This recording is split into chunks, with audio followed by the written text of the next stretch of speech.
പരിഗണന നടത്തുകയാണ് ഈ വാഹനത്തിൽ. 2 സൈക്കിളാണ് കൂട്ടിത്തരുന്നത്. ഇതാണ് അവർ ഉറപ്പവും ഭക്ഷണമല്ല.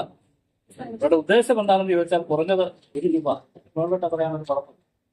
ഈ പൈസ സ്വരൂപിച്ച് നമ്മുടെ സംസ്ഥാനത്ത് ജില്ലയുടെ 14 ജില്ലയിൽ തെരഞ്ഞെടുക്കപ്പെടുന്ന 5 ഭിന്നശേഷിക്കാർക്ക് വീട് പണിയുക എന്നുള്ളതാണ് ഉദ്ദേശം. വലിയൊരു ആശയമാണ്. അപ്പൊ ഇവര് 2 വർഷക്കാലമായി അല്ലേ, 2.5 വർഷമായി ഇവര് സഞ്ചരിക്കാൻ തുടങ്ങി. അപ്പൊ ഇന്ന് കാഞ്ഞിരപ്പള്ളി കോട്ടയം ജില്ലയുടെ ഭാഗമായ നമ്മുടെ കാഞ്ഞിരപ്പള്ളി എത്തിച്ചേർന്നപ്പോൾ നമ്മള് ഇതറിഞ്ഞിരുന്നു. ഇവിടെ റിജോ എന്ന് പറയുന്ന നമ്മുടെ സഹോദരനാണ് ഇത് എന്നെ വിളിച്ചറിയിക്കുന്നത്. അപ്പൊ കാഞ്ഞിരപ്പള്ളിയിൽ അവർക്ക് നമ്മളൊരു വരവേൽപ്പ് കൊടുക്കുകയാണ്. ഇവിടെ ഈ ദൗത്യം ഒരു വലിയ സംരംഭമാണെന്നുള്ള കാര്യത്തിൽ യാതൊരു സംശയമില്ല. അതിന് മനസ്സ് കാണിച്ചിട്ടുള്ള പ്രിയപ്പെട്ട 2 ചെറുപ്പക്കാർ, ഒരാൾ വയനാടുകാരനാണ്, ഒരാൾ കോഴിക്കോടുകാരനാണ്. 2 പേരെ പ്രത്യേകമായി കാഞ്ഞിരപ്പള്ളി ഗ്രാമപഞ്ചായത്തിന്റെ ഭരണസമിതിക്ക് വേണ്ടി അഭിനന്ദിക്കുന്നു.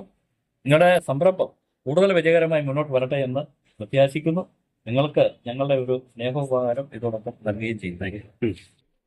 നമ്മുടെ വയനാട് മുതൽ കാശ്മീർ വരെ സൈക്കിൾ യാത്ര നടത്തി വലിയൊരു ഉദ്യമത്തിലേക്ക് നമ്മുടെ 2 സഹോദരങ്ങൾ ഇറങ്ങിത്തിരിച്ചിരിക്കുകയാണ്. ബഹുമാനപ്പെട്ട പ്രസിഡന്റ് സൂചിപ്പിച്ച പോലെ ഇത് വളരെ ഒരു പ്രതീകാത്മകമായ ഒരു യാത്ര തന്നെയാണ്.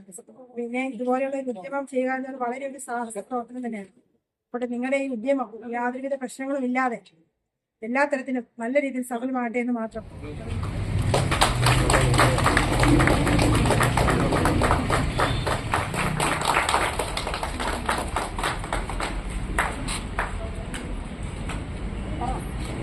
നമ്മളെ കഴിയുന്ന എല്ലാവരും ഒരു ബക്കറ്റുണ്ട്. ആ ബക്കറ്റിലേക്ക് സംഭാവന ചെയ്യാം.